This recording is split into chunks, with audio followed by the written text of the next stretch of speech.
Bonjour et bienvenue sur NinCapTech. Aujourd'hui, je suis heureuse de vous présenter la 4e édition des formations NinCapTech. Avant tout, je vais me présenter pour ceux qui ne me connaissent pas.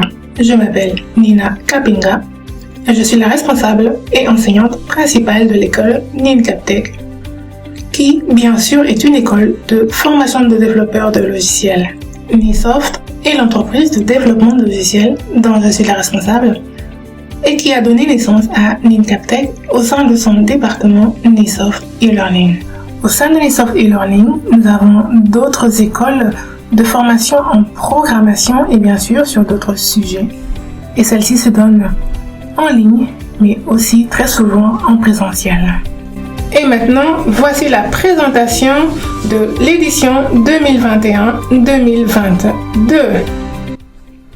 Alors cette année, NinCapTech revient avec les certifications Oracle et Microsoft qui seront abordées dans 2 langages de programmation, notamment le Java pour Oracle et le C# pour Microsoft.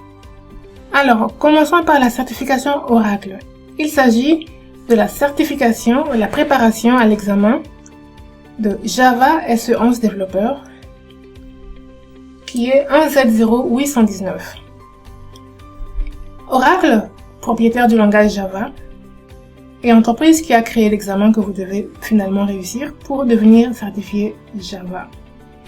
Ce n'est que très récemment qu'ils sont revenus à un seul examen pour devenir certifié Java au lieu de 2 examens que vous deviez auparavant réussir. C'est un énorme bonus pour vous. Oracle utilise souvent une syntaxe délicate et rarement utilisée dans ces questions d'examen pour essayer de vous faire trébucher. Mais ne vous inquiétez pas, nous allons reprendre toutes ces choses et encore plus important, ce que vous devez savoir pour réussir à l'examen. Alors, pourquoi utiliser le Java 11 alors qu'il existe des versions plus récentes telles que le Java 15 qui est sorti l'année passée en septembre ou encore le Java 17 qui est sorti cette année en septembre? Alors, la première raison est que l'examen de certification Java actuel utilise le Java SE11. Ça, c'est donc la première raison. Mais en regardant un peu plus, Oracle publie une tonne de versions de Java, mais ne désigne qu'une ou quelques versions comme des versions LTS ou encore Long Term Support ou en français support à long terme. Java 11 est une des versions LTS désignées par Oracle. La dernière raison pour laquelle j'utilise le Java 11 cette année pour la préparation de l'examen, c'est que quelques étudiants de l'école ont passé l'examen l'année passée de Java SE8 et l'ont bien évidemment réussi. Mode de travail. Alors, comme d'habitude, c'est une formation en ligne au cours de laquelle vous recevrez les cours en vidéo. Ces cours seront accompagnés des exercices et de devoirs. Les exercices ne sont pas obligatoires, ils sont bien pratiques pour pouvoir suivre le cours. Les devoirs, par contre, sont obligatoires et j'attends de vous que vous puissiez les résoudre et les envoyer afin qu'ils puissent être corrigés.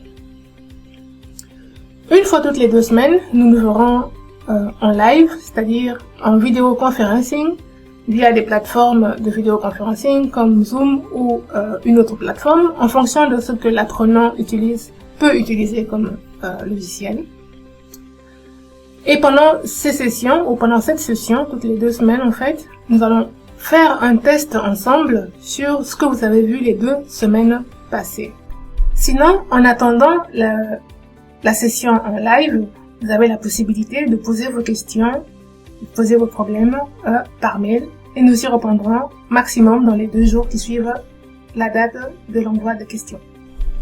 Les travaux, c'est-à-dire les devoirs et les cours sont basés sur le sujet de l'examen Java SE11 développeur. Prérequis. Alors, pour pouvoir participer à cette formation, vous devez avoir les bases en programmation en Java. Vous avez certainement programmé en Java il y a plusieurs années, il y a quelques années, il y a 2 mois, il y a 1 mois. Vous avez des bases suffisantes, alors vous pourrez être candidat pour pouvoir participer à cette formation. Cette formation est une préparation à l'examen Java SE 11 développeurs de Oracle. Donc, c'est très important que vous puissiez déjà avoir les bases de la programmation en Java. Durée de la formation. Alors, la durée de la formation est prévue pour 3 mois. Après les 3 mois, vous avez la possibilité d'aller passer l'examen. Vous pouvez choisir de passer l'examen à travers l'école ou alors vous pouvez aller vous inscrire tout seul à l'examen. De toutes les façons, nous verrons ça ensemble une fois que vous êtes inscrit. Inscription. Alors, les inscriptions commencent à partir du 28 septembre 2021 au 28 mai 2022. Le début des cours est fixé pour le 25 octobre 2021. Alors, vous voulez devenir développeur Java certifié en passant l'examen de certification de Oracle Java SE11 développeur professionnel. Alors, je vous invite à vous inscrire sur le site www.nincaptech.com/java11-ocp.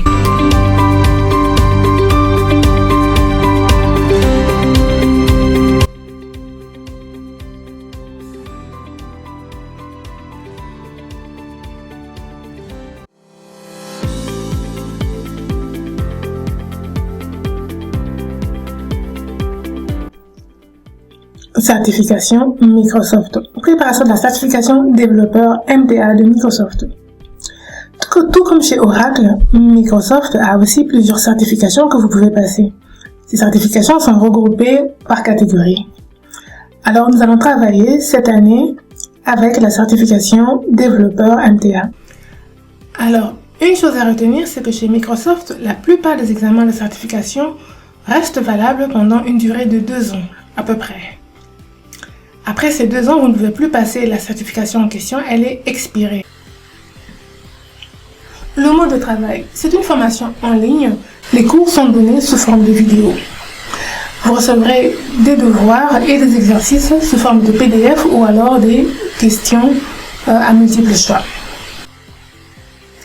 Une fois toutes les 2 semaines, vous avez un entretien en ligne. Au cours de cet entretien, vous allez être testé sur les 2 semaines que vous avez passées.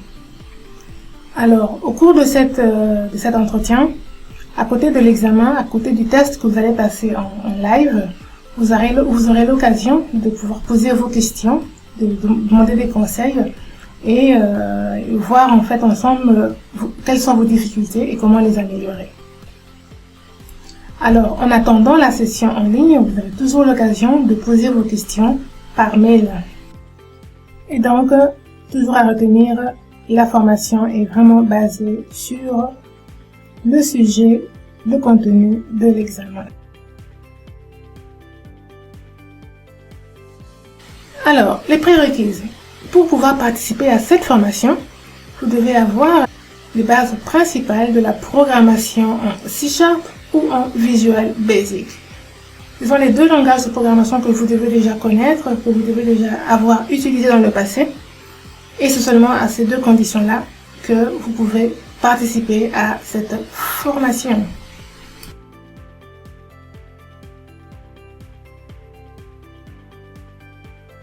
Durée de la formation.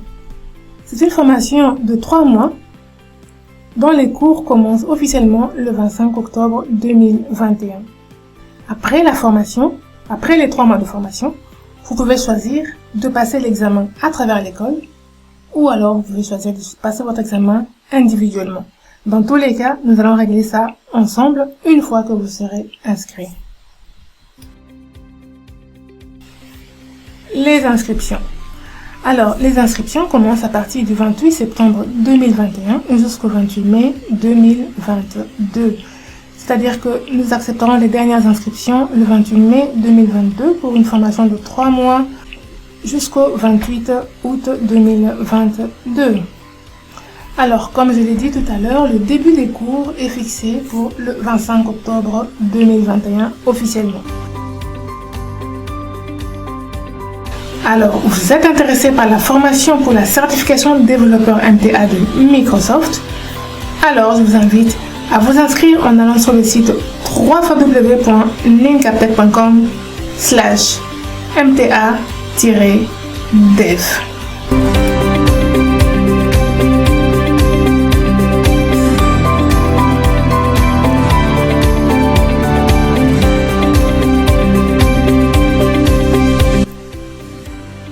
en récapitulatif, pour la formation de la certification Oracle Java SE11 OCP, vous pouvez aller sur le site www.nincaptech.com/java11-ocp.